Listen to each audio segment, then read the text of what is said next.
wabarakatuh. Perkenalkan, nama saya Aguda Bisa Putra, absen 2 dari kelas 10 MIPA 7. Perkenalkan, saya Elsa Mailisa, nomor absen 14 10 MIPA 7.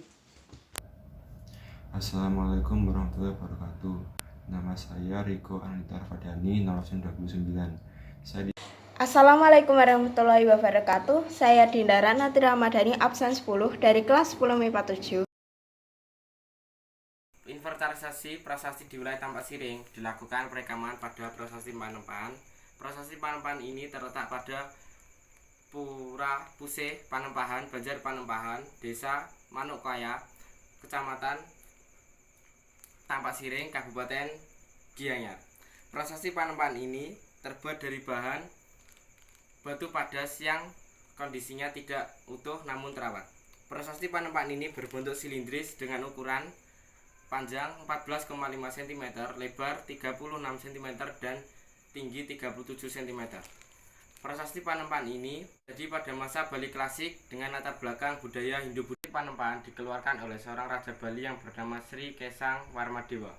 Prasasti Panembahan Tampak Siring ditulis pada bagian Pura bulan gelap Palguna 835 S atau bulan Februari 935. Misi dari prasasti Panembahan sebagai berikut.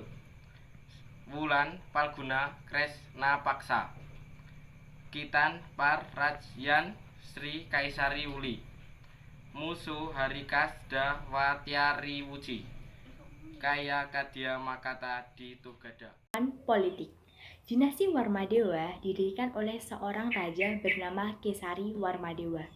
Kesari Warmadewa merupakan raja atau seorang yang masih keturunan dari kerajaan Sriwijaya yang gagal menaklukkan kerajaan Tarumanegara di Jawa Barat. Karena kegagalan itulah dia pergi ke Bali dan mendirikan sebuah kerajaan yang dikenal dengan Kerajaan Buleleng.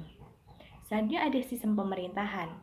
Pada tahun 989 hingga 1011 Masehi, Kerajaan Tarumanegara dipimpin oleh seorang raja bernama Udayana. Udayana memiliki 3 orang anak.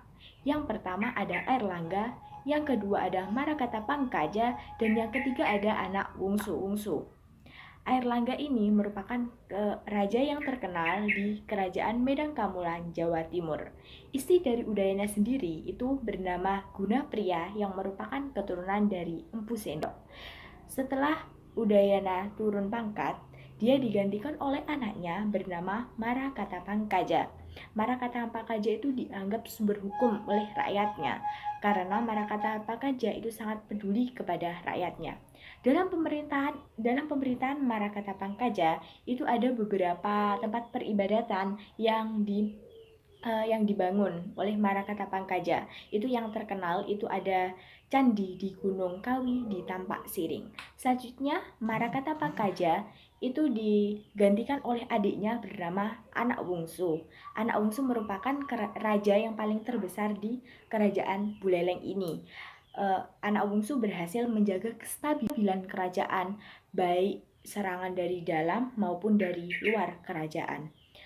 Ada sistem pemerintahan. Dalam Kerajaan Buleleng sendiri, itu seorang raja dibantu oleh Badan Penasehat Pusat yang diberi nama Pakiran Kiran Ijo Makabehan.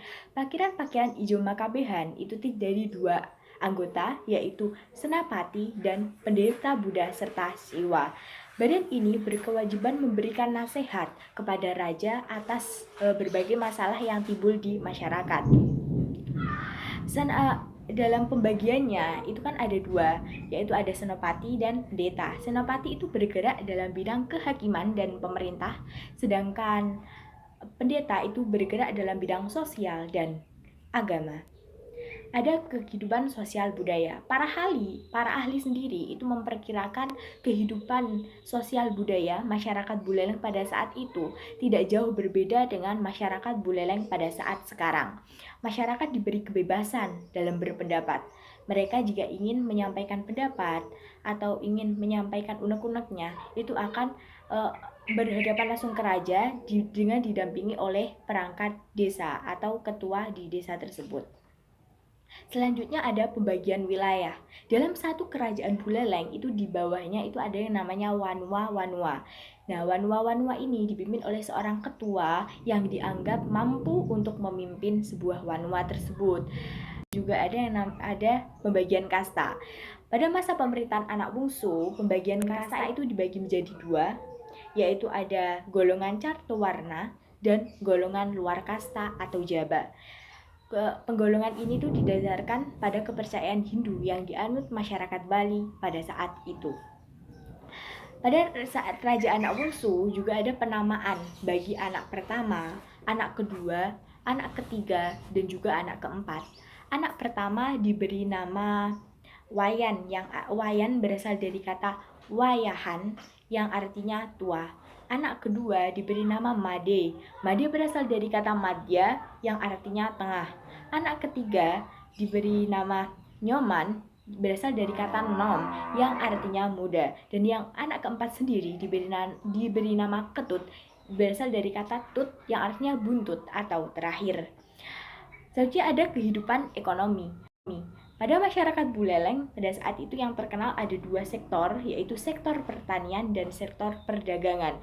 Yang paling masyarakat Buleleng sendiri paling bertumpu pada sektor pertanian.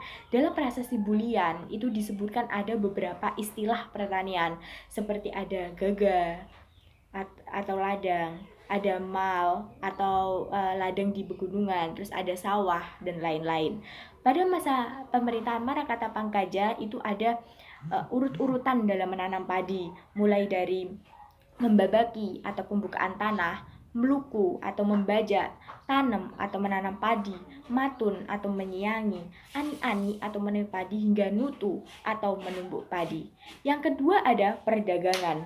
Perdagangan antar pulau di Buleleng sudah cukup maju.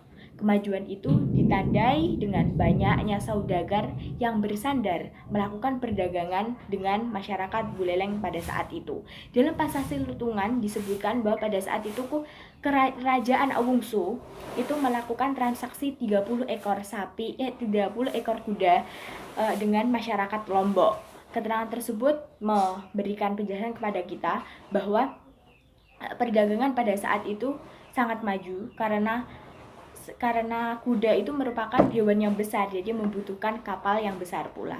Ada kehidupan agama, ada 4 agama yang terkenal, yaitu ada agama Hindu Siwa yang paling terkenal, dan yang kedua ada tradisi megalitik yang ditandai dengan puncak. Ketiga, ada agama Buddha yang berkembang di beberapa daerah seperti Pejeng, Beduru, dan Tampak Siring. Selain ada agama Hindu Siwa, ada tradisi megalitikum, dan juga ada agama Buddha, juga berkembang sekte-sekte seperti sekte Ganapatya, penyembah dewa Gana, dan Sora, penyembah dewa matahari. Perbandingan kehidupan pada saat kerajaan Buleleng dengan pada Bali saat ini.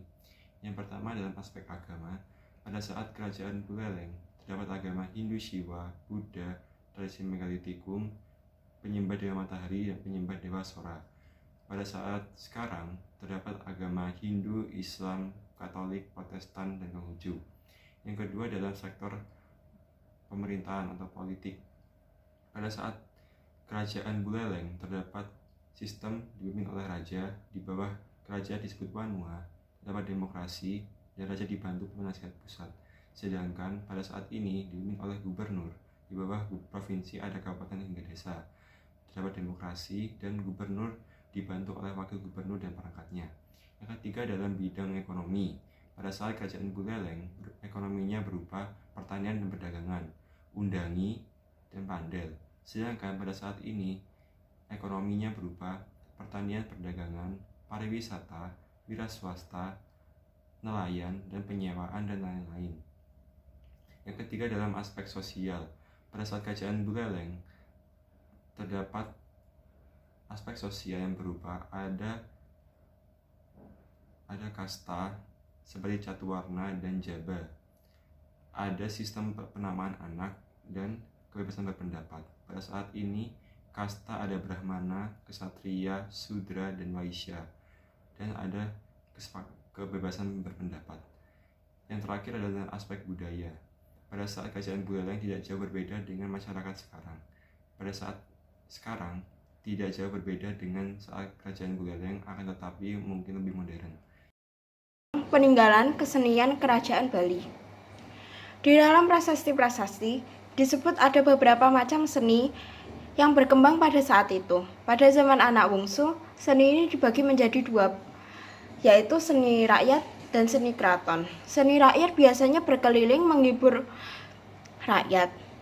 Di sini istilah seni keraton bukan berarti kesenian tersebut tertutup sama sekali kepada rakyat.